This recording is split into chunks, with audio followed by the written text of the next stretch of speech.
going on inside. Think about this.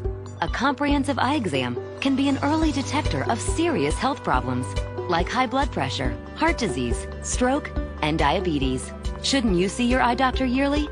Go to thinkaboutyoureyes.com to learn more and for a list of local eye doctors. It could help save more than your vision.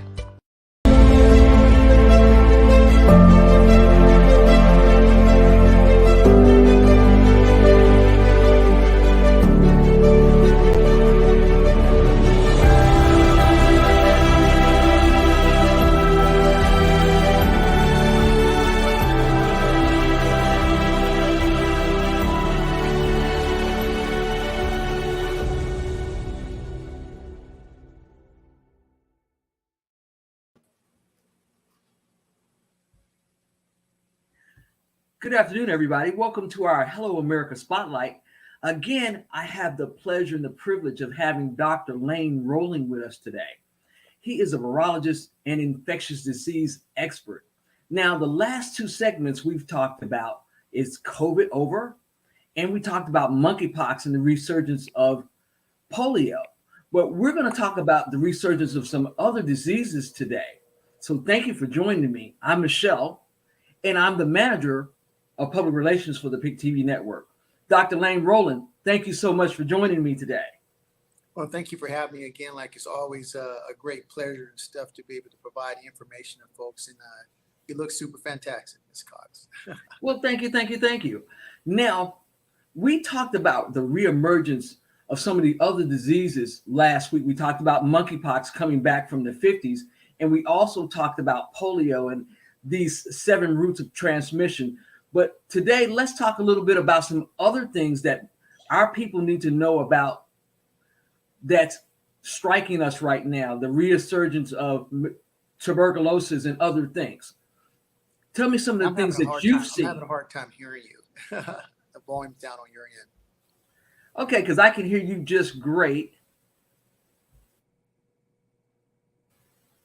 And let's see. Can you hear me now? I can still barely hear you, but I think we talked about it on the background. It's just understanding some of the stuff that affects African Americans is what we're going to be trying to focus in on our series of shows that we're going to do. For example, today we're going to talk about syphilis. We're going to talk about issues that affect African Americans since the first day they took their first step here in America, and why we have such the healthcare disparities and the increase in certain diseases that affect us. I think one of the things that I wanted to talk to you about this week was the understanding of the increase in syphilis cases in the United States. Syphilis itself is now really an endemic disease itself. The reality is that cases are going out of the roof. More people are infected with the syphilis bacterium, and also the fact that syphilis is very resistant to antibiotics. How does this affect African Americans? Well, we have to understand that most of the history behind syphilis was studied in the Tuskegee syphilis experiment, where they studied Black men for almost 50 plus years. They infected them with syphilis. They did not give them antibiotics, and this became the cornerstone of really understanding a lifestyle or the life cycle of a particular bacterium, especially syphilis, and how to affect the individual human beings. The sad thing about this is that through this process, this has set African Americans and our government back on having a trust issue, especially when it comes to the CDC, and understanding, the trust in the government system, because these Black men had faith in the system. So you, as the audience, can imagine a man being affected with syphilis, 50 plus years ago, and he had it for 40 years. He went through all the different stages. And the reality that was a tragedy. So let me explain the syphilis to the folks out there, what syphilis is. Syphilis is a gram-negative bacterium. It is transmitted through sexual contact. It's a spirochete. It's a bacterium. It has the ability to move. The thing about syphilis, folks, is that syphilis can affect every tissue in your body, from your skin to every organ and even your brain itself, and has the ability to also cross the placenta and affect the fetus. So we have babies coming out with congenital syphilis, babies coming out blind, babies coming out with mental retardation and congenital defects in their legs. So this is the ideal, folks, that you guys have to understand the stages of syphilis. Syphilis comes in 3 different stages. It has a primary stage, which is a canker. What happens is somebody ends up having sex, within 7 days, they end up with a canker, which is like a blister on their genital area. It could be on their mouths, different areas on their body. And these cankers are what we call painless. They don't feel anything. And so people think it's kind of nonchalant. And then what happens is the canker goes away and it goes into what we call a secondary phase of syphilis, where you end up with a rash. And that rash is there for a couple of weeks and stuff. And that rash disappears. Then most people think that they're cured of syphilis, but the reality is that the syphilis is still in their body. And we've had people that have had syphilis for 20, 30 years. The syphilis comes back as what we call neurosyphilis in the brain. A good example of that would be Al Capone having mental problems from the effect of the syphilis biokeeping in their brains and stuff. And then the reality, folks, is that this disease that can be very devastating on fetuses, especially babies born to mothers that are affected with syphilis, because these babies come out with massive amounts of different deformities, Michelle.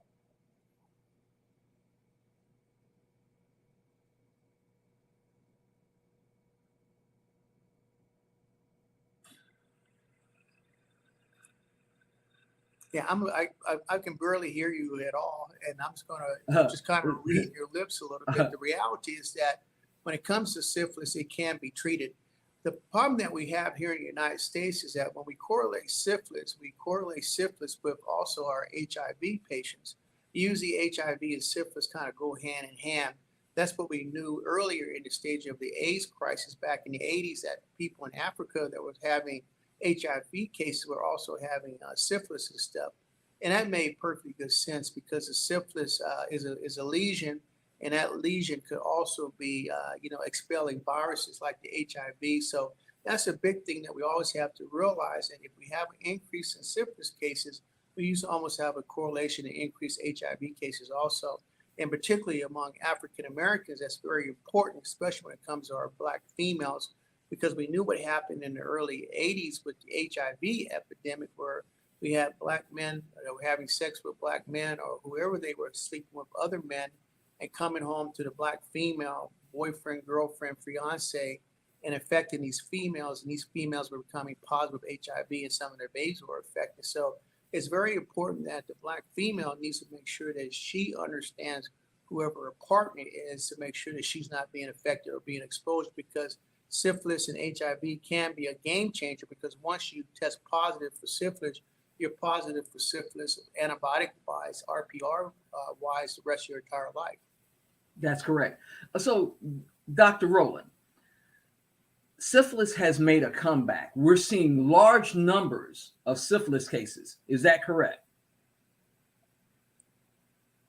I can't hear a word you said, but maybe after the commercial we'll have the sound better, because I'm struggling to hear you at all. It seemed Well, like I was saying that we're having large numbers of syphilis cases. Say again? We're having very, very large numbers of syphilis cases right now in our Black community. Yeah, I can't hear you. I'm just going to just try to go with the flow. But at the end of the day, syphilis is increasing in our society. And the reality is that what we need to be worried about is the threat on colleges, campuses and stuff, because the vast majority of the cases that we're seeing are between 20 and 30 years of age and stuff. And so that young people are very promiscuous, and so they need to make sure that they're aware of syphilis and understanding that this is another disease that we have to be concerned with, not just with the coronavirus, the SARS virus, but also with monkeypox and all the other different diseases that are affecting our societies. And we have to understand that as we move forward in 2022 as a society, we have to make sure that our information is very accurate for the general public itself. We have to educate people. I remember back in the 60s and 70s, you had commercials on TV like Smokey the Bear talking about don't smoke, forest fires can't be started. We have to do that same type of stuff and bringing out good information for the African American population on guidelines and understanding healthcare issues from diabetes, high blood pressure, and everything else that affects us, so we can have a very healthy society and a healthy people. Well, I agree with that. What I've seen is some of the things that I research on a constant basis when we talk about sexually transmitted diseases is not only are Black women more affected, number one, because a lot of women don't feel safe enough to be able to say, hey, I want my partner to use a condom. How do we combat some of the societal norms or some of the societal things that doesn't help Black women negotiate safe sex with their men or their husbands? Well, I think I got some of that, the answer to that. But yeah, a lot of diseases do affect African American women, in particular, like autoimmune diseases are huge among Black females, from systemic lupus erythemus to sarcoidosis, different diseases and stuff. So it's very important to have an overall view of the health of our society. And the health of our society is very important because if the societies are healthy, we have more people working. We have a greater foundation of education being able to be disseminated among our people and stuff, and you have a healthy population. And that's why it's so important when we start talking about in the future, understanding vaccination programs. One of the things that we know now is that, we have about 14 childhood vaccines that we give to children, and that is down. And that's why we're seeing an emergency or reemergence of these different cases. Measles cases, diphtheria, tetanus, and mumps, and all this stuff is having a resurgence because people do not have confidence in the vaccines. But I would say for sure that all parents should get their kids vaccinated because the devastation of what can happen with not being vaccinated can be tremendous. And I've seen kids that have died from tetanus. I've seen kids that have died from diphtheria, and it's a horrific death and stuff. So, but these are good vaccines that all parents should give them. Now, when you start talking about some of these new vaccines, that's something you have to really study yourself and feel comfortable with what the outcome is. But I would tell everybody, make sure you inform, make sure you understand the long-term and short-term gains of the vaccine. What's its objective? You know that the vaccine that we've taken, the measles, mumps, and rubella and tetanus, all these shots, we're probably getting these things every 10 years, which is a great vaccine because that tells you have conferred antibody coverage that will protect you and stuff. And so that's very important for these parents to understand that childhood vaccines are very important for us to navigate and have a very healthy population and stuff. Because one of the biggest things that we've seen in this pandemic is the plight of the African American child, especially in the rural areas, and especially if you want to talk about Native Americans being on the Indian reservation, the technology, internet service, and some of these kids, our kids learn better by, what we call, in-house learning versus remote virtual learning. They have to see it. And so our people, and like we talked about on the Congressional Task Force, is that this has set our kids back a couple of generations and stuff. And we're going to be feeling this for a long term, the consequences of this. So it's very important that we have to make sure these kids get the best information for the parents on how to navigate, making sure these kids are healthy so they can get the resources and the education they deserve in our society. All right, Dr. Rowland, we're going to step back for a brief commercial break, and we're going to check to make sure that we can hear each other. So we'll be back in 2 and 2, okay?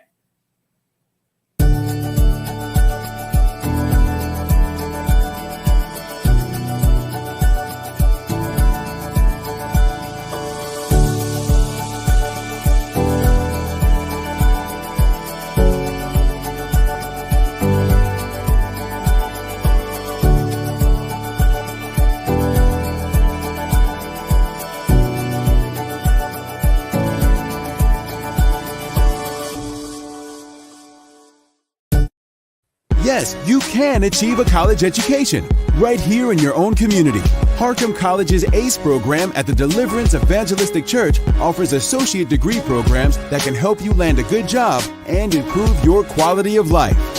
I like Harcum and Debbie because I can continue my education. The teachers are great. The atmosphere is great. It's all possible through iLead and Harcum. Call now or check out our Facebook page at Harcum College at Deliverance Evangelistic Church. Every time a patient is diagnosed with colon cancer, the first question is, am I going to survive this? So let's take a moment and talk about the probability of cure in this disease.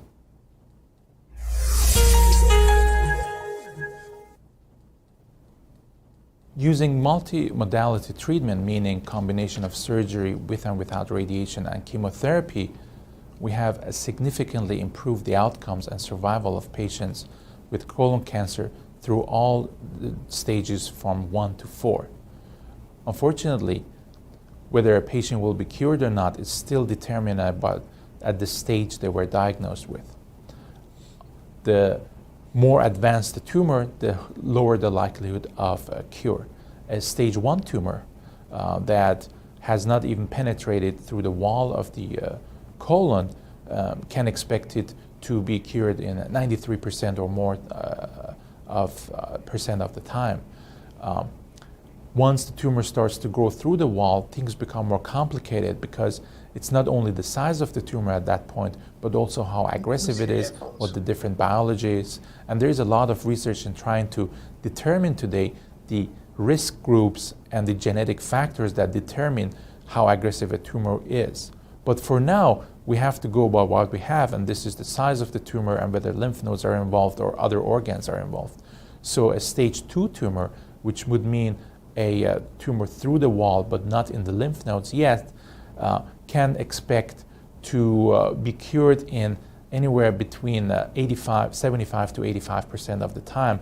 And this is because there are small tumor cells that have already left that we might not see originally, so the tumor was a higher stage, or it's just a more aggressive tumor. In stage 3 disease, meaning the tumor has spread to the lymph nodes already, unfortunately these numbers drop significantly. Stage 3C, meaning more than 7 lymph nodes or very advanced primary tumor, the cure rates drop to 40-44% rate if you look at the patient populations. In stage 4 disease, the 5-year survival rate is quoted as around 8%, which means there is a subset that still might be cured using optimal treatment.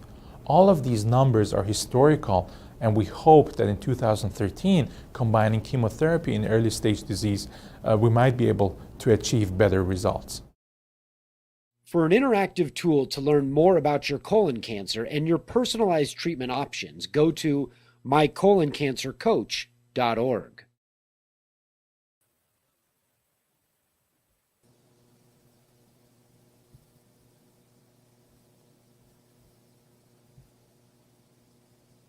Can you hear me Welcome back to Hello America with Dr. Lane Rowley. Dr. Rowley, can you hear me now? Very well. Awesome, awesome, awesome. Glad that we could get that squared away. Now, we're talking about syphilis, and we're talking about how syphilis is emerging, especially in Black communities. And what's really killing right now is the numbers and how we've connected that to HIV, and that's what you were discussing. Also, we were also discussing how it's transmitted. We know it's a sexually transmitted diseases. But what I was trying to ask you in our earlier segment is, how can women negotiate safer sex or being able to ask their man to wear a condom? Because a lot of times when men are sleeping around, they don't think about what happens when they bring these diseases home. So how can we navigate safe sex for women as a health issue? What do you think, Dr. Rowley?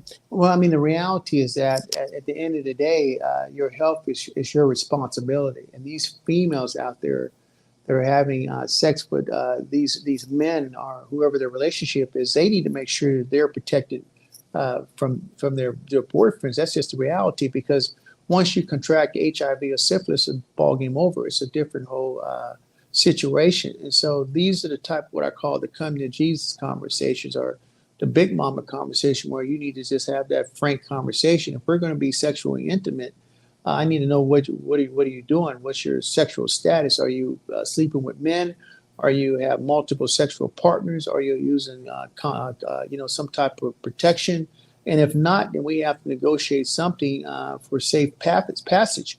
I.e., maybe getting tested for syphilis, maybe getting tested for HIV, and everybody comes back with a report with a clean bill of health. And then you can navigate. But at the end of the day, it's something that you shouldn't be having to worry about. I've had patients that I've talked to, young ladies that have contracted herpes and stuff from their loved ones and stuff. And the guys will come back with an excuse talking about they didn't know, I forgot to tell you, but this person ends up being affected the rest of their lives. So when it comes to this type of stuff, you have to realize that diseases like syphilis and HIV, even the human papillomavirus is diseases that you're not going to get rid of anytime soon. And these can be diseases you'll be curing in a lifetime. And if you're young and in that age of childbearing years, you need to be very careful because you don't want this to end up affecting your newborn baby, or end up affecting your chances of getting pregnant, because some of these diseases can have this type of detrimental effects, especially like syphilis or even gonorrhea.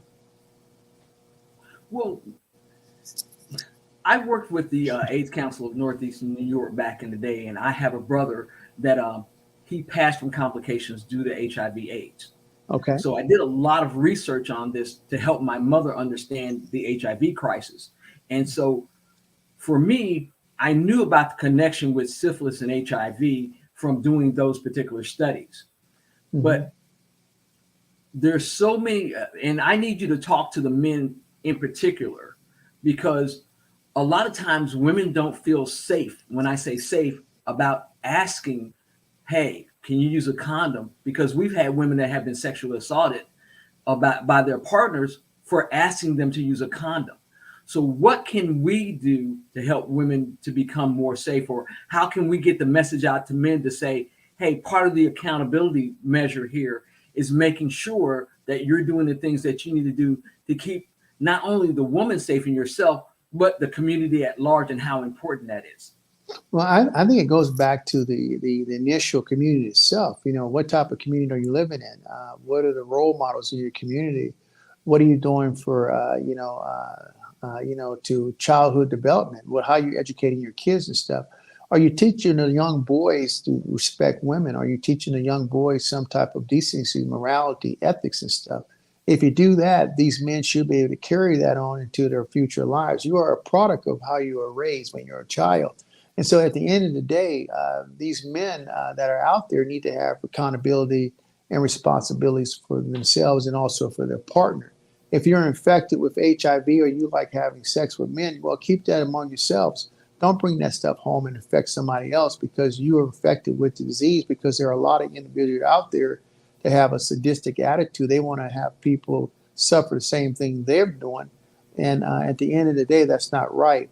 At the end of the day, you should have some morality and basic ethics. And at the end of the day, folks, when you're talking about a relationship between two people, it's a bond. And there has to be some trust factor. And the trust factor is not always on the woman's side. Sometimes it has to be on the men's side.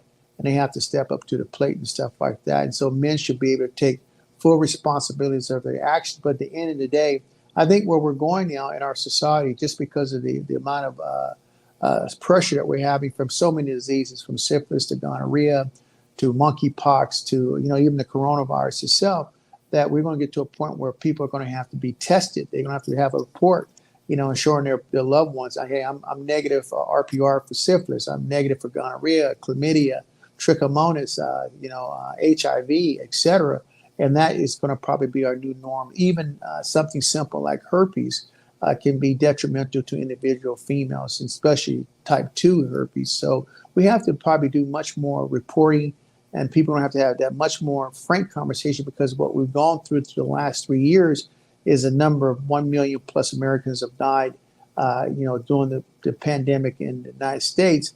You can imagine the disease burden that's out there. So people need to understand that this is a different age in time where you have to have information. If you don't have the information and you get infected for some reason that you did not know, or somebody knew intentionally got you infected, then that's a problem. So we have to make sure that people are aware and have the best information. And even that comes down to having a report on this on the different sexual transmitted diseases by their loved ones. Well, since we're talking about this and we're talking about transmission, male to female, right? How do we address men that don't have fathers in the home, that don't have the male role models?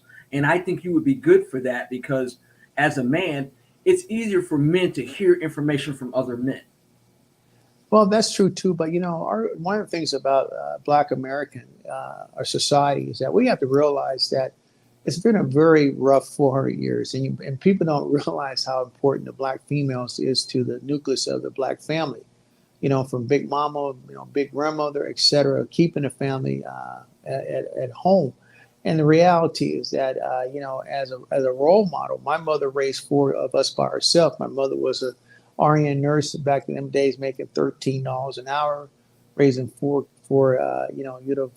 Black children by herself. And she ended up being my mom and my dad. And that is a part of our fractured society.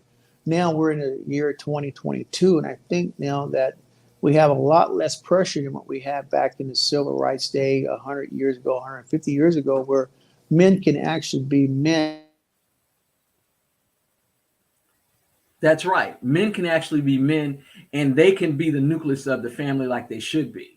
Now, Dr. Lane Rowland is having a little glitch, but he's back with us. Yeah, but that's true that the men should be men. That's what the cornerstone of a Christian society is that, a cornerstone of the family is a man and a woman in certain situations and stuff. And that man has to step up and do the things that he's supposed to do. My dad didn't do it at all. And I do it with my children to be that nuclear, the mainstream, the cement, the rock of the family. And that's how it's supposed to be, period, end of story. Well, I've been blessed. My father was with me my whole childhood. My dad did 27 years in the military. Okay. My mother was a Navy wife. So while my dad was off, of course, she was both mom and dad. But my father was there. I knew who he was. My mother was a nurse. She talked to me about syphilis, gonorrhea, all these things I learned at home. I didn't learn it at school. And that's the other thing. We as a community, we have to make sure there are things that we should teach in the home. And making sure that we're safe sexually is one of them. Making sure that you can tell children, hey, if somebody's inappropriately touching you, that you can tell me and you'll be believed. That we can negotiate with our partners, with the people that we love. Hey, I would like to have a relationship with you, but there's some things that we need to do before we pass over the threshold of being physically intimate. And testing is one of those big things that we need to do. And so, Dr. Rowland, you and I think a lot alike in these things, because at the end of the day, if we don't keep our whole community safe, then nobody's safe. Well, one of the things too is that we have to realize too that we live in a very physical society, machismo, macho, physicality and stuff, and sometimes that physicality doesn't allow people to think and stuff.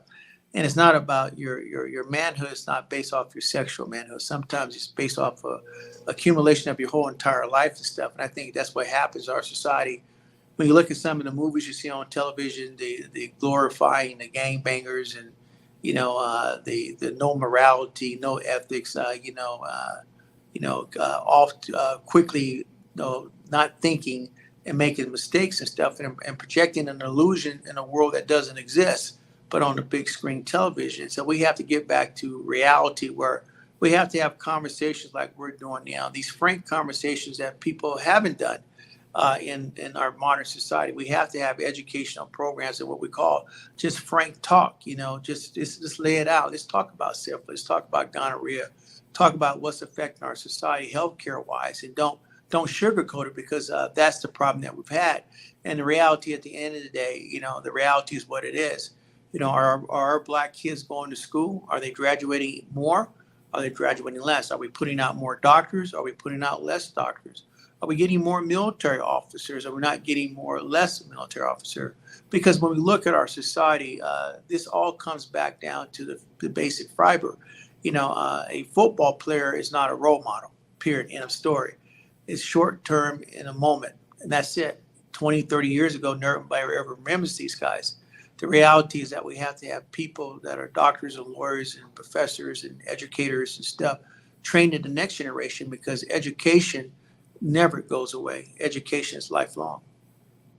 Well, and you talked about football players not being role models. And what we've gotten into as a society, and it's the cult of personality. People want to go behind people that are influential. And so that's a lot of times that people see these football players because they see them all the time and they have this large platform. They think they might have the information that they really need. But we all know that being able to be in an NFL, and just in case you didn't know, is like winning the lottery. You've got literally thousands of kids going for 20 or 30 jobs every year that become available. But we still need lots of doctors in our community. We need lots of professionals. We need lots of teachers. And there are plenty of those jobs that have more positive impact on our communities than being a football player, a basketball player, or a rapper. Of course, are they as glamorous? Maybe not. But at the end of the day, you can affect people in a positive manner by getting and going into these types of fields. Let's talk about STEM, science, technology, engineering, and math. Right. There's several different types of engineering. There's a plethora of doctors, of the type of doctor that you can be, or you can get into research and development. There's so many things that you can do on that level, not only to help you, but help your community. And it's even more positive than playing football, basketball, hockey, or baseball. So my thing is people need to realize those things in the form of education. Now, you talked about gonorrhea, and I was telling you before that my mother wrote me a letter when I was in college. And she said, when I was in college back in the 70s, there is a terminal strain of gonorrhea. Can you tell people about that? Well, it's not really a terminal strain. We have gonorrhea that's resistant to the known antibiotics, just like syphilis is resistant to known antibiotics. And now we have syphilis and gonorrhea cases that are resistant. And this is a problem. This is when we start talking about disease pressures and stuff, you can only use an antibiotic for so long, and that bacteria is going to do whatever it needs to do to be able to survive. And what usually happens is that they reach out to their cousin that has the resistant gene to whatever. It could be cephalosporin, it could be penicillin, and it bacterium, gonorrhea, or even the syphilis gets that, and they become resistant and stuff. And that's what we mean by terminal strain, is that once you get this, you're never going to get rid of gonorrhea or get rid of syphilis. And so at the end of the day, the best thing is not to get it. And back onto your issue, my brother, Henry Rowling, played in the NFL for 9 years. My brother was a starter. He was a captain, the Rams and stuff. He played 9 years, and you're absolutely right. Football is a very, very, small margins of people that make it. You have to be very, very lucky to make it, to even get to that level. But we have so many young kids that are being influenced about going to play football. What we need to be doing is influences these kids are going to science, math, and engineering, and these different occupations that make our societies better. The problem is that what happens is that we get folks that want to get this too quick of a fixation too quick and don't do the push-ups and stuff. You play football, it's an early age game, but, guys are in the NFL 20, 21 years of age, 25. Some play a little bit longer than that. But at the end of the day, the education is a lifetime. And I think we need to start investing more into education lifetime to get the benefit versus a short-term sum zero game, because a lot of kids do not make it. And at the end of the day, we need to use our brain and not our brawn. Well, and the other thing about that, I'm seeing in our communities that there is a mental health proponent to those that don't make it if they don't make it to the NFL. I've seen some guys that don't make an NFL or the NBA, and then they have a mental health crisis because that's all that they were geared towards. They weren't geared towards making sure that they had something else to do just in case they didn't get the dream of playing football. How do we address those mental health issues? Well, it goes back to how they raise it when they're a child and stuff. Is the parents or their community putting pressure on them to become an NFL player, NBA basketball player? And that is a sad thing. I remember I gave a conference, town hall about 2 years ago to a private school in Atlanta, Georgia, trying to protect their kids and stuff. And I had parents that were so mad because the school was shut down and their kids couldn't play basketball. And one of the kids was thinking about committing suicide because he couldn't play high school basketball. And that tells you the sad state of our society when basketball is your life. I mean, what happened to a balance, academics and basketball, and not basketball and academics? And that's, to me, was really, really, a sad commentary on the type of pressure some of these parents are putting on these kids. And these kids need to be grounded. And, you know, if you're going to play basketball, be a great student. If you're going to play football, be a great student. If you can be an All-American in basketball or football, once you be an All-American in your studies. Well, that's what's important. You heard it here from the doctor, because now Dr. Rowland is a special kind of guy. He played football. He was also an Army officer. He also has 6 3/4 degrees because he knows the significance of making sure that he can go to the next level. Right. Sure. Dr. Rowland, how large of a man are you? I'm only 5'9", 200 pounds. On a good day, 195. But it's not about the size. It's your heart and your compassion. Like I said earlier, when we had our previous conversation, the most important thing is I can tell the audience, here is that to instill in your people, instill in your kids the 3 Ds, like we say: discipline, determination, and dedication. If you do the 3 Ds, you can achieve any goal that you want. Even the guys that have a dream of playing football, if you take the 3 Ds, it's going to give you a better possibility of getting there. But these 3 Ds have to be a core of your life every day. You always got to strive to be the best. And we're all human beings. We're always striving, but we all fall down. And it's not about falling down. It's how you pick yourself up. And that's the reality.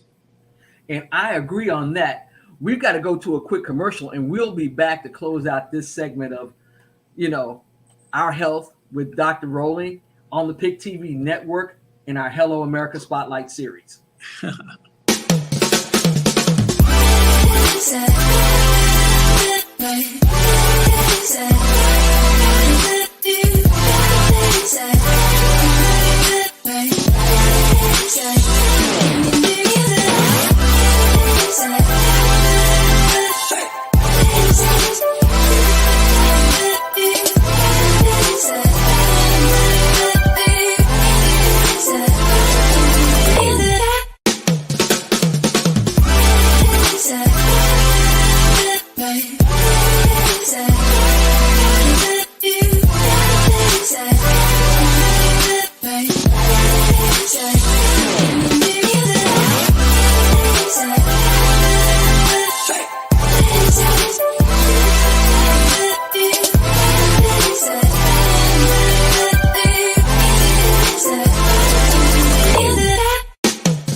Welcome back to our Hello America Spotlight with Dr. Lane Rowland. Now, I have some things I want to say to you, America, because it's really, really important. Number one, we know that women and girls are some of the backbones of what we do as a society. True. We have to keep them safe in order for us to have a better society. That means to our brothers everywhere, as our allies and as our brothers and as our friends and family, we need you. We need you to step up to other young men and say, hey, we need women to have the ability to negotiate safe sex, and no means no and yes means yes. At the same time, we need to know about the diseases that affect our society and our communities. Syphilis is reemerging again, and it shouldn't be, because we have the wherewithal now to know about these diseases, and we have the steps to take care of ourselves. Same thing with HIV/AIDS. Unfortunately, women from 24 to 45 are the biggest new gains in HIV and AIDS. And that's because we have a lot of men, unfortunately, that sleep with other men that don't disclose. They don't say they're gay or bisexual. They just don't disclose. Well, those secrets come back and they really hurt. They tear apart families, and they make our communities weaker, because AIDS and syphilis carry genital defects, and both can carry death. There are kids that are born with AIDS and their life expectancy is way shorter if they make it. So to all my men today, with Dr. Rowland, we need you to step up to make sure that you're taking care of yourself. And testing is one of those means. What do you think, Dr. Rowland? Oh, absolutely. Nowadays, I think more important now is, especially with these emergence of syphilis and gonorrhea and HIV and monkeypox, that people are going to probably have to get a confirmation test to clear themselves to even have a relationship with people, because the game is so dangerous that once you get exposed, it can be an altering lifestyle change that's going to affect you the rest of your life. And so the reality is that testing is going to be a cornerstone. But at the end of the day, the decision comes down to the individual, the female and the male. They have the responsibility and they have the ability to say no. But they also have the responsibility and ability to dig deeper into that individual by asking them about their sexual preferences, et cetera, and maybe waiting and then getting tested and stuff. Because once you get infected, folks, it's a lot harder to bring that disease back or, retrieve it from your body. And that's my point. We have to get where we can say no and say no safely. We have to be able to say no and that be all right. If you're with someone that you can't say no to, I want you to rethink your relationship with that person, because at the end of the day, you can't give from a full cup or a half a cup, a half a cup or an empty cup. You can only give from a full cup. And so if somebody is limiting your ability to say no to a situation that might be harmful to you or can put you in a place where you get syphilis, HIV, AIDS, or gonorrhea, or any of these other diseases, especially with monkeypox, you have to rethink your relationships. I'm not here to give you advice one way or another. Take what you will from these conversations, but we're here to tell you the truth. This is the science of facts. All right, Dr. Rowland, we will see you next week, next Thursday at 12 o'clock. We're going to continue to have shows with Dr. Rowland, and we're going to talk about our health. And hopefully we can start to talk about some other things that are affecting us, like heart disease. And this month is October. It is Breast Cancer Awareness Month. I'm a breast cancer survivor 5 years. Are you getting your monthly exams? Are you screening yourself monthly? Are you doing your self-care to make sure that you don't get breast cancer? But also know that breast cancer can be detected in men as well. Women don't only get breast cancer, but men do too. And you can look at the Richard Browntree story, and he talks about his journey with breast cancer. So these are the things that I'd like to for us to continue in these conversations on health with Dr. Lane Rowland. Dr. Rowland, do you have any parting words for us today? I just want to thank you for giving me the opportunity to be on your beautiful platform, and I think you're absolutely correct. I think every week we should bring some type of topic, from diabetes, high blood pressure, autoimmune diseases, breast cancer, and all these different diseases and effects that affect our society, especially African Americans. And we need to talk about the mental health issue also as a consequences of the pandemic. We have increased violence, et cetera. Just mental stress on the world. So I think these next 6 months to a year that we're doing this, we'll be able to educate and help a lot of people in the world. So I look forward to contributing to that. All right. Well, Dr. Rowland is broadcasting all the way from the West Coast. I'm Michelle. I'm broadcasting from Atlanta, Georgia, and our home spot for the Pic TV network is Washington, D.C. We thank you for joining us today on this America Spotlight with Dr. Lane Rowland as we continue to talk about our health and the things that affect us in our communities. We talked about syphilis, the reemergence of it, gonorrhea, that there's a strain that's antibacterial resistant, and some other things. Keep joining us every week as we continue to have conversations about these particular topics and more that affect us in our community. For everybody here at the Pic TV network, I'm Michelle Cox here in Atlanta, Georgia, and we're saying goodbye from the Hello America Spotlight, and thank you so much for watching our broadcast today.